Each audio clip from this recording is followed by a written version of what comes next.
Race number 11. Away they go.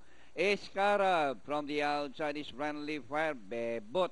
Moving up by the rallies Andorra. Harold's Magic is racing in fifth. Deadly Storm alongside is You Belong to Me. Purely Kali. Racing on the outside is Renzi stays running at the tail of the field. Carab in between runners Bebot alongside Friendly Fire. Andorra is running by the rail and rounding the far turn. Four runners fighting it out for the lead. Friendly Fire from the outside. Bebot in between runners Andorra by the rail. Carab is spreading out in fourth. Then here comes Royal Aires. Harold's Magic as they race the last 250. Friendly Fire. Bebot moving up by the rail to grab the lead.